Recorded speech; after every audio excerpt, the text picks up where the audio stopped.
Estás escuchando Warhola, espacio personal y podcast creativo.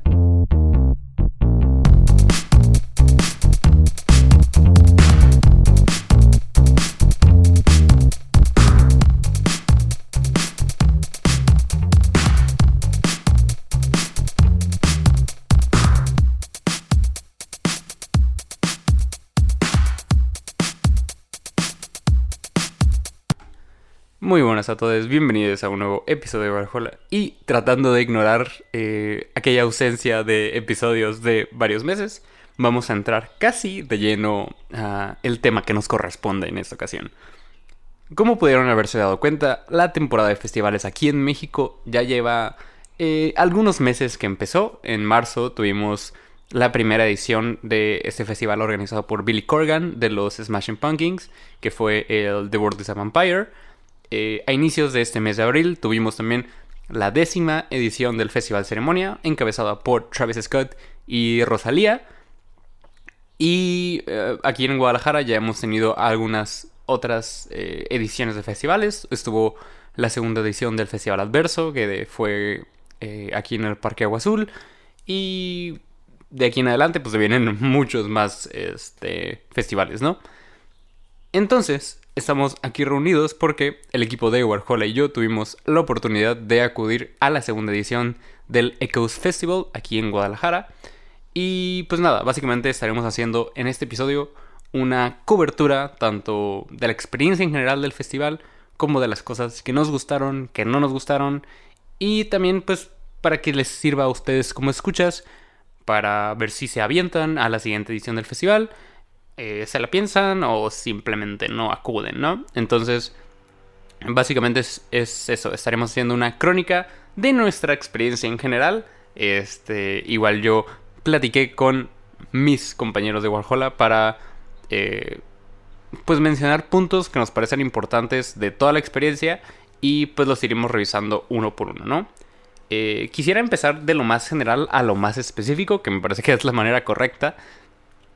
Y pues hablando de lo más obvio, esta segunda edición se realizó en el Parque Agua Azul, siendo que unas semanas antes de realizarse el festival, todo estaba planteado para que fuera en el Jardín Trasloma, un venue de aquí de Guadalajara, que ya tenía varios años sin funcionamiento y que la verdad me parecía una ubicación bastante buena, ya que la edición pasada del Echoes había sido en la Hacienda Vienasusa, si no me equivoco, que sí quedaba un tanto alejado de la ciudad, como de la zona metropolitana de la ciudad.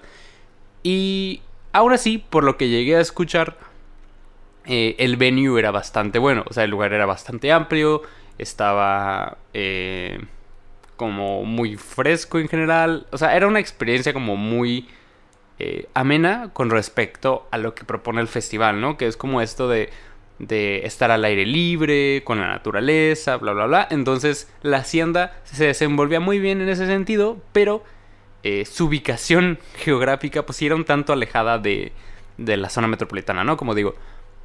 Entonces optar por el Jardín Trasloma, me había parecido originalmente una decisión bastante buena y como digo fueron semanas, días antes del festival que se anunció que cambiarían de ubicación al Parque Agua Azul, que pues de hecho ya había tenido algunos festivales en esa sede.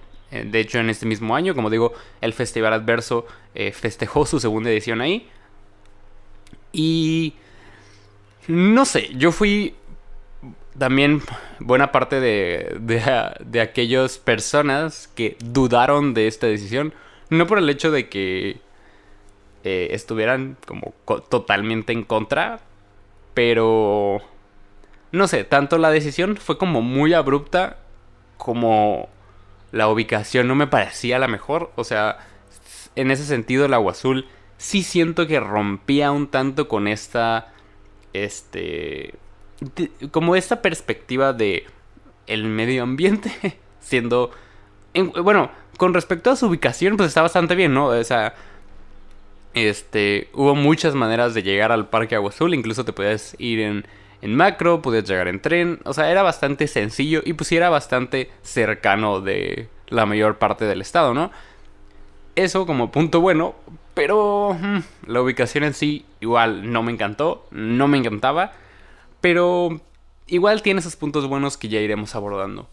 Ya el día sábado, que fue el día del festival, el sábado pasado, acudimos, entramos y pues aquí empezaron como las cosas extrañas debido a que el festival ofrecía el uso de cashless, que para aquellos que no hayan acudido a un festival o no sepan de qué se trata esta dinámica, pues bueno, tú obtienes una pulsera que tiene un chip y a este chip tú puedes ingresarle dinero y hacer uso de dentro del festival, ¿no? Ya que pues no hay como uso de efectivo. O sea, puedes ingresarle dinero tanto en efectivo con tarjeta, pero realizar compras dentro del festival no se puede a menos que no tengas esta pulsera, ¿no? Es una dinámica que yo he visto en todas las ediciones del Corona Capital al que yo he ido. El Live Out del año pasado no la tenía, sí manejaba efectivo, pero a mí personalmente me parece que la decisión del cashless en general para un festival es la adecuada, debido a que sí es un tanto riesgoso estar cargando con efectivo y pues no sé, el hecho de que también las personas que te venden la cerveza o que te venden el merch o lo que sea estén cargando con efectivo durante toda la jornada, pues sí me parece también un tanto complicado para ellos mismos como trabajadores, ¿no? Entonces, siendo que para ambas partes es lo mejor el uso del cashless, pero aquí hay que notar algo. Bueno, hay que hacer notar algo, el hecho de que cuando nosotros llegamos a los puntos cashless para pues, solicitar la pulsera y meterle dinero y todo este asunto, pues se nos hizo saber que la pulsera tenía un costo adicional. Algo que absolutamente nunca me había pasado en otro festival. Digamos que de alguna manera el cashless siempre viene implícito en el costo de tu boleto. Ni en el Corona Capital de 2019, ni en el Corona Capital de 2022, ni en el Corona de la Ciudad de México alguna vez me han cobrado el cashless. Como digo, generalmente viene implícito, que igual eran alrededor de 20 pesos de cobro, pero el asunto no es tanto la cantidad, sino el hecho de que fuera un cobro adicional. Y aquí empezamos con uno de los problemas que, siendo que mucha gente notó del festival y que está causando un tanto de revuelo, que es en general los precios. Tanto yo como mis compañeros no comimos dentro del festival, no consumimos nada que no fuera cerveza o agua, entonces no podría darles yo una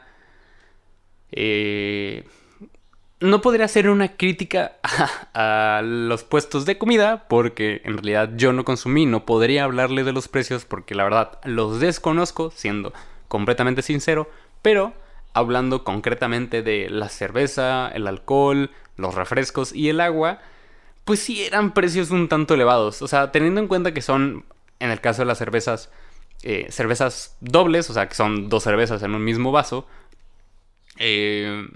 pues sí eran precios casi rondando los 200 pesos, ¿no? Casi pues los $10. Entonces, pues sí era un tanto caro que, obviamente, en general, el consumo de comida, de bebida en los festivales suele ser elevado. Sí me pareció que aquí era un tanto elevado de más. O sea, creo que sí fue de las veces en las que más he pagado por una cerveza en un festival. Que yo siempre le he dicho, la cerveza en festivales sabe increíble. Nunca he sabido por qué. Pero sí digamos que aquí me pesó un tanto. Además, en el consumo de cerveza, en muchos otros eventos que no fueran festivales, pues te ofrecen el vaso conmemorativo del festival, del concierto, del evento en general, de manera gratuita. Aquí no. Al igual que la pulsera cashless, el vaso era un cobro adicional. Entonces, si tú querías el vaso conmemorativo del festival, de la edición, que honestamente estaba muy lindo, era un cobro adicional. Al día de hoy no recuerdo exactamente qué cifra era, cuánto era el cobro del vaso. Según yo, también no era tanto, Pero volvemos a lo mismo, no es tanto la cantidad que te hayan cobrado, sino el hecho de que fuera un cobro adicional. Cuando generalmente pues, suele ser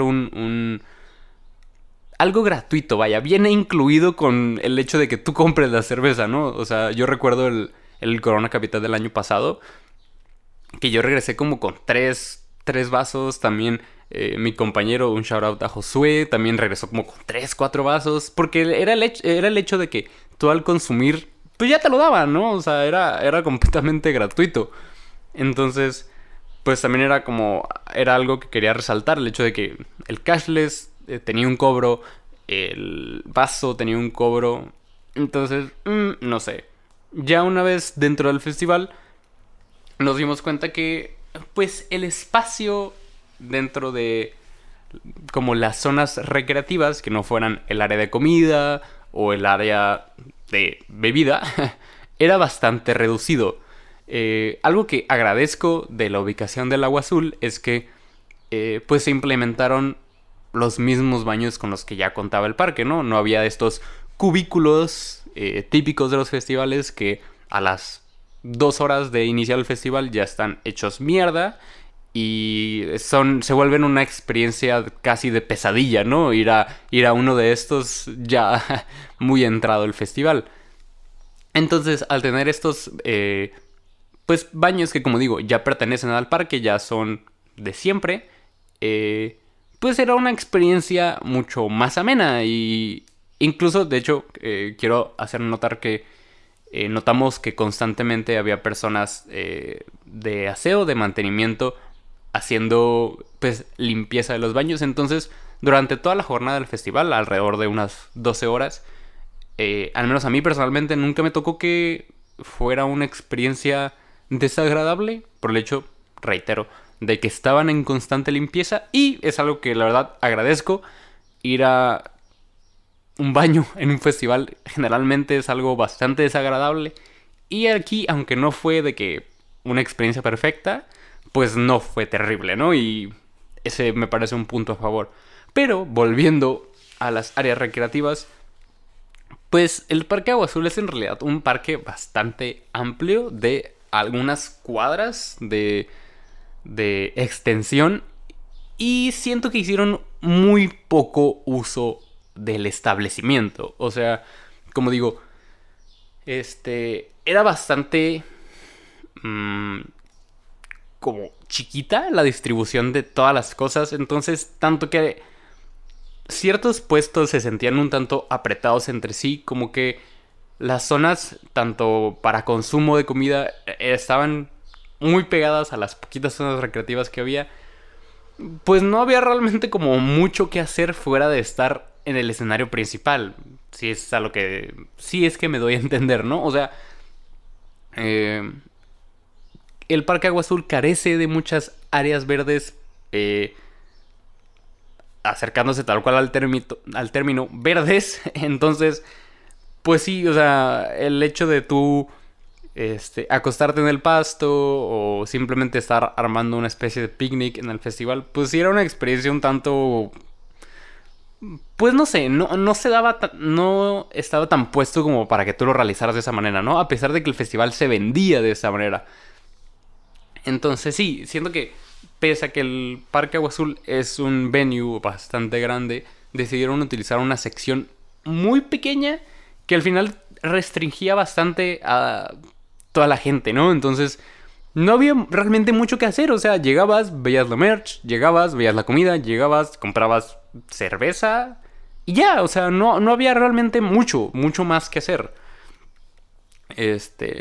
A diferencia de otros festivales que sí, son venues muchísimo más grandes. O sea, no puedo comparar el Parque Agua Azul al Parque Fundidora, el Parque Agua Azul al Autódromo, el Parque Agua Azul al Valle VFG, pero pues no sé, te sentías bastante restringido.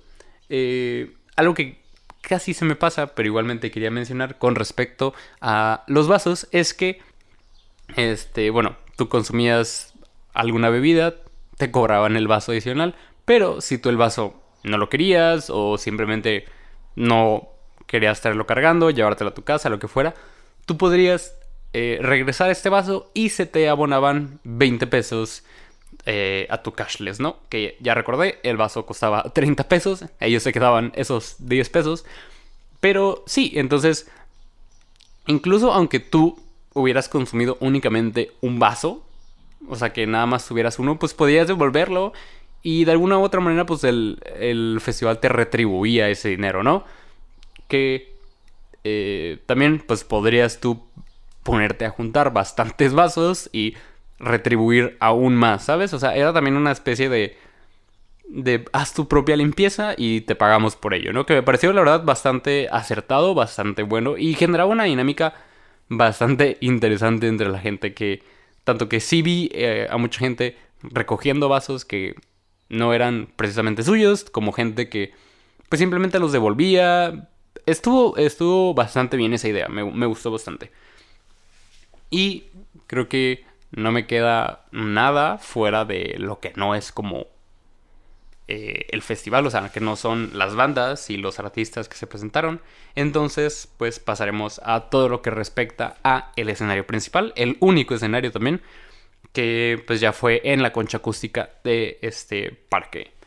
Y lo primero que nos llamó la atención a mí y a mis acompañantes fue que la concha acústica tiene como esta construcción en la que el escenario principal queda en el centro y todo alrededor está un tanto inclinado. Entonces, algo que nos gustó desde el inicio fue que tú podías ponerte en cualquier lugar, tanto muy cerca del escenario como un tanto más atrás, y por esta misma inclinación tú podrías ver el escenario muy bien, independientemente de dónde estaras.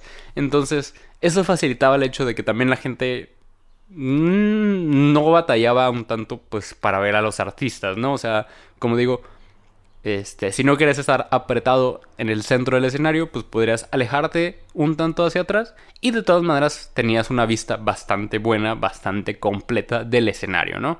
Que igual me parece que hicieron ahí sí un uso de la concha acústica bastante buena. Incluso aprovecharon la misma forma que tenía para darle como una presentación al escenario un tanto interesante. Me gustó mucho ese aspecto. Ya hablando concretamente de las bandas, pues lamentablemente no tuvimos oportunidad de ver buena parte del set de Daniel Kien, que al menos lo poquito que llegamos a ver nos pareció agradable, bastante interesante su propuesta. Yo nunca había tenido la oportunidad de escuchar a Daniel Kien en vivo y la verdad lo poco que llegué a escuchar me gustó bastante, ¿no? Ya pasando, tuvimos la presentación de Midnight Generation, esta banda del norte de la República Mexicana, que para mi sorpresa fue uno de los actos que tuvo como más dinámica junto con el público, ¿no? O sea, hubo mucho baile, hubo mucha interacción con el público, era muy constante que ellos se pararan a platicar con nosotros. Fue un concierto en general bastante divertido. O sea, yo igual sí había tenido la oportunidad de escucharlos pues bueno, sus canciones en estudio. Nunca había tenido la oportunidad de escucharlos en vivo. De hecho, creo que nada más de ese festival ya había tenido la oportunidad de ver a una banda, que ya hablaremos de ella más adelante. Pero igual, fue un comienzo bastante bueno. Que algo que, por ejemplo, me decía uno de mis acompañantes es que Midnight Generation en especial traía en general unos visuales bastante buenos que creo que hubieran podido funcionar más en la noche, ya que pues su presentación sí fue un tanto 4 o 5 de la tarde cuando todavía era muy clara la luz del sol. Entonces pues como que no funcionaron los visuales en ese sentido, pero pues culpa más pues por la luz natural que todavía estaba, ¿no?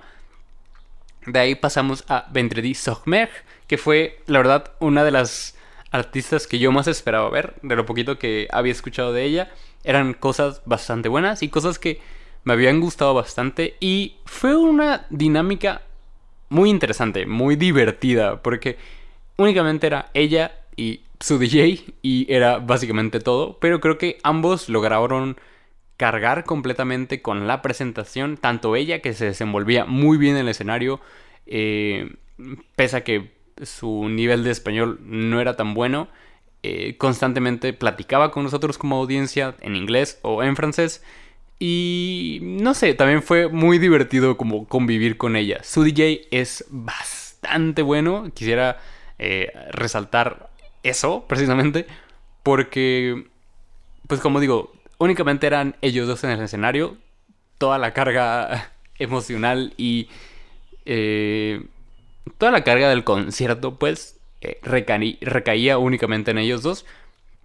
Y tanto ella como performer, como él como DJ, hicieron un trabajo excelente y hicieron bastante llevadera toda la presentación, que terminó siendo explosiva ya para los últimos minutos, que tanto él como DJ sacó unas pistas bastante buenas, como ella que nunca bajó, dejó la vara bastante alta para todas las bandas que continuaron.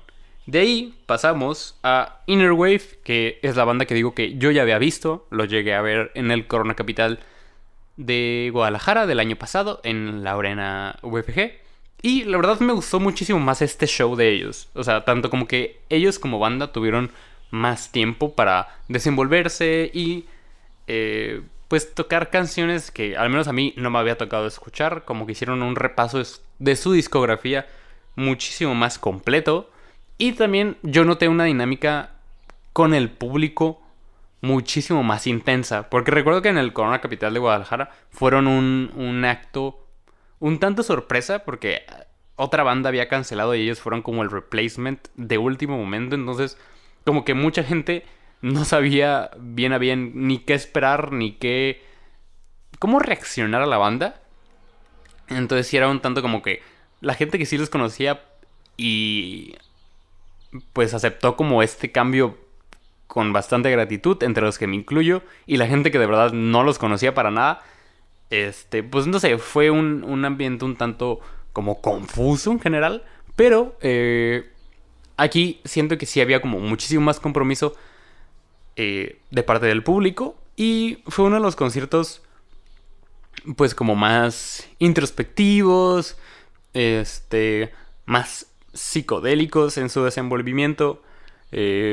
Siempre el trabajo tanto de bajo como de sintetizadores de la banda me parece magnífico, y aquí sonaba muy bien. Que quiero también resaltar eso en general del festival. Tuvieron una ingeniería de sonido bastante buena.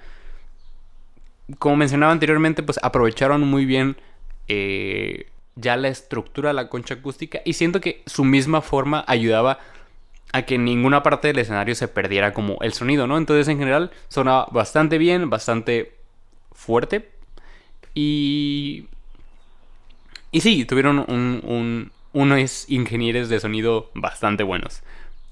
Y algo que sí quisiera como criticar, que aquí pues lo empezamos a notar, fue que durante el set de Inner Wave pues empezó a caer la noche y la iluminación no era la mejor. O sea, no sé, yo como fotógrafo siempre suelo notar como estas cosas, y es algo a lo que le suelo dar quizás más importancia de la que merece, pero al menos reitero, como yo como fotógrafo le doy bastante importancia porque es parte fundamental de cómo funciona mi trabajo. Y no sé cómo lo hayan notado otros fotógrafos que estuvieron en cobertura del festival, pero sí había puntos, al menos en el set de Inner Wave, que la banda estaba en contraluz. Entonces, aun cuando tú estuvieras muy cerca, rara vez le veías las caras y únicamente veías figuras en sombra tocando en el escenario. No me imagino cómo habrá sido la experiencia para la gente que estaba muchísimo más atrás. Entonces, digo, si yo que estaba relativamente muy cerca del escenario no los veía, no sé cómo habrá sido para la gente que estaba, como digo, más atrás. De ahí pasamos al que era el headliner por experiencia de Devendra Banhart, que aquí mencionar algo que le agradezco muchísimo al festival. Pese a que únicamente fue un escenario y todas las bandas se presentaron en el mismo escenario, los tiempos de espera entre artista y artista eran muy pequeños. O sea, creo que el mayor tiempo de espera que tuvimos fue como de media hora, que ya fue entre Neil Francis y Flight Facilities, que ya fue al final. Pero en general, todos los artistas tocaron alrededor de 1 hora y el tiempo de espera era alrededor de únicamente 20 minutos, que como digo, lo agradezco bastante, porque sí ha habido festivales en los que yo he esperado hora y media para casi una presentación de únicamente 1 hora, y sí, te hablo a ti, Lord Live Out 2022. Que esa fue de verdad de las peores experiencias esperando un artista. Tanto como que se me hizo eterno, como que yo me estaba asando y así, pero eso no es lo importante. El punto es, todos los artistas me parece que tuvieron un tiempo para tocar, un tiempo de set muy amplio, aún para no ser headliners, como digo, Midnight Generation, creo que únicamente Daniel Kien no tuvo la hora, pero como decía, Midnight Generation, Vendredi sur Mer, Inner Wave, Devendra Banhart, todos tuvieron 1 hora de set, entonces me pareció muy bueno y realmente todos los ingenieros, todas las bandas eran bastante rápidas para montar, entonces siempre fueron puntuales en ese aspecto y puntuales tanto para empezar como para terminar, déjenme decirles, pero en ese sentido el tiempo siempre se cumplió y eso de verdad me parece de lo mejor que tuvo el festival, porque tanto que rara vez se respetan los tiempos, como que los tiempos de espera suelen ser muchísimo más amplios, incluso que el tiempo que la banda va a tocar, que me parece de verdad algo terrible, pero aquí me pareció magnífico. Y pues ya, empezó la presentación de Devendra Banhart, toda la gente estaba completamente entregada, ya estábamos, pues completamente oscuras, ya era de noche, y fue una de las experiencias más agradables que tuvo el festival. Ese set, yo creo que si no fue el mejor, fue de los mejores. Se veía la entrega que tuvo Devendra Banhart tanto con su público como con sus músicos. Y sí, hizo un repaso a su discografía que me parece a mí, que no soy tan fan, un repaso bastante completo, bastante llevadero. Hubo muchísima interacción con el público, tanto al punto que en alguna parte del set él se bajó con el público, cantó con ellos. Incluso lo notamos después de terminado el set, tomándose fotos con muchos fans. Entonces, sí, la verdad fue un set muy ameno, muy tranquilo. Hubo incluso cumbias, o sea, fue algo muy lindo, muy bonito. Y ahí sí mejoró la iluminación, entonces yo lo vi bastante bien. Creo que la gente que estaba mucho más atrás de mí lo vio bastante bien. Y sí, la verdad es que fue un acierto completamente. Aun cuando como headliner también me pareció adecuado la idea de no dejarlo hasta el final, siendo que ahí sí hubiera roto un poco con la dinámica como que iba llevando el festival, que era como todas las bandas habían sido bailables en ese aspecto, pero al ser de Devendra Banhart un acto un tanto más tranquilo, pues sí siento que hubiera roto con esa dinámica de baile, baile, baile y de repente algo muy tranquilo. Entonces esa transición de Inner Wave a Devendra Banhart fue excelente y no rompió para nada con el aura que ya llevábamos, ¿no? Entonces Devendra Banhart completamente acertado, muy buen set, muy buena dinámica tanto de público como de artista. Y de ahí pasamos a la banda por la que yo fui al festival, que fue Neil Francis, estos DJs, productores, que pues la verdad les tenía bastante expectativa, tanto porque me gustan mucho sus canciones, de verdad mucho, como que pues esta era la segunda ocasión que venían a México, entonces pues sí, tenía demasiada expectativa y la verdad es que la primera mitad del set estuve un tanto decepcionado, porque pese a que la construcción de su escenario, bueno, el uso del escenario que ellos hicieron fue como bastante lleno de luces, muy interactivo, muy visualmente atractivo. Buena parte de su set fue más bien un DJ set, o sea, ellos mezclaron canciones, estuvieron como trabajando sobre ellas, o sea, básicamente un DJ set. Y pues un repaso de su discografía, no tanto, o sea, creo que fueron contadas las canciones que yo recuerdo que ellos hayan tocado tal cual suyas, o sea, obviamente se tocó Music Sounds Better With You, Dumb Love Y creo que si acaso una más, que la verdad ni siquiera recuerdo cuál es. Pero sí, o sea, como que yo de verdad me decepcioné un poco porque pues los fui a ver con la intención de escuchar sus canciones y verlos mezclar canciones. Pues sí fue como, no sé, no era esto lo que esperaba, no vine por esto y no sé hasta qué punto lo estoy disfrutando. Que la verdad es que como DJs son bastante buenos, hacen transiciones entre canciones muy buenas. Pero debo ser sincero, la verdad, la primera mitad del set me tenía muy perdido. Sobre todo porque pues venía de un set del que no esperaba tanto, que era el de Devendra Banhart, y había salido bastante feliz. Y de este que esperaba demasiado, pues no sé, como que estaba dudoso. Pero de la mitad en adelante, la verdad es que empezaron a llegar las canciones propiamente de la banda. Y empezaron también a llegar canciones dentro del DJ set bastante buenas. Creo que la mejor obviamente fue Lady de Mojo, que pues bueno, toda la gente la disfrutó. Fue probablemente la mejor canción que tuvo su set. Pero era por esto, porque justamente hicieron una transición para llegar a ella bastante divertida. La ejecución de la canción fue bastante buena y eso llevó a un clímax ya para el final del set que me pareció magnífico. Y aunque no lo consideraría mi set favorito, fue uno bastante divertido en el que bailé bastante y sí siento que pudo haberle ganado un tanto la expectativa que yo tenía personalmente, pero en general estuvo bastante bien. Ya para el final, pues llegó Flight Facilities, que era probablemente uno de los actos más esperados del festival. Este dúo también de electrónica que pues presentaba se presentaba de nuevo en Guadalajara con su show completo, tanto con cantantes, como con visuales, como con básicamente toda la dinámica que tienen ellos en su show. Y la verdad también estuvo bastante divertido. O sea, yo para este punto del festival ya estaba un tanto cansado, pero igual llegué a notar que el compromiso del público era bastante grande. Nunca hicieron falta los aplausos.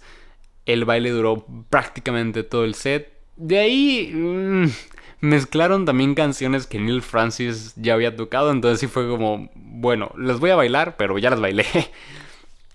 Entonces eso, pero en general fue un show también bastante interactivo con el público, bastante divertido, bastante bailable. Y pues sí, lo disfruté bastante. No tenía realmente expectativa de ellos, pero se desenvolvieron bastante bien.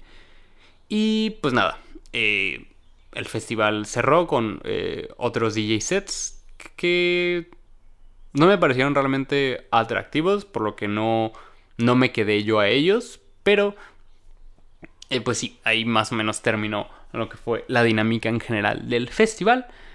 Y qué cosas quisiera mencionar. Pues bueno, las propuestas de comida, igual yo no comí dentro del festival, yo ni mis acompañantes comimos dentro del festival, pero nos pareció bastante un punto a favor, vaya, el hecho de que hubiera propuestas bastante variadas, propuestas tanto veganas como propuestas no veganas. Entonces creo que en ese sentido había un poquito para todos. Había demasiados puestos de cerveza que no sé hasta qué punto eran necesarios tantos. Pero pues por si te hacía falta, ahí estaba, ¿no? Incluso había varios cerca del escenario, entonces eso sí me parece bastante bueno. Porque pues no te tenías que alejar demasiado del escenario para comprarte un agua o para comprarte una cerveza. Y pues bueno, también como mencionaba, ¿no? La dinámica de el regresar los vasos, de como abono a tu cashless, pues también estaba bastante bien. Igual había muchos centros de cashless, que estos pues sí me parecen necesarios, porque luego tienes que andar corriendo hacia el otro lado del festival únicamente para meterte 20 pesos, que pues sí es bastante cansado. Corona Capital. Pero pues sí,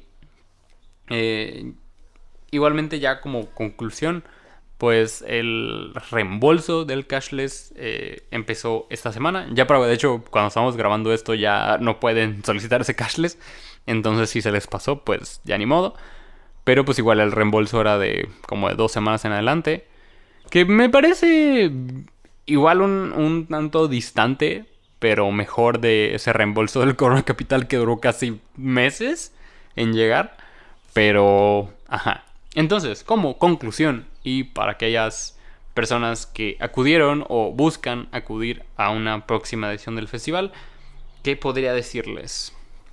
El venue, principalmente el venue. Siento que el Parque Agua Azul por sí solo no es terrible, pero para la realización de un festival me parece que de verdad no es la mejor opción. O sea, dejas a tu público con muy pocas opciones de qué hacer, como decía anteriormente, fuera de estar en el escenario principal. O sea, no hay como realmente muchas dinámicas, no hay nada que ver, o sea, no sé, quizás hacer uso de un espacio más grande del parque hubiera sido lo mejor, pero igualmente no estaba completamente cómodo con el agua azul, ¿saben? Entonces, qué lástima lo del jardín tras Loma. Quizás hubiera sido un punto fuerte si se hubiera llegado a lograr.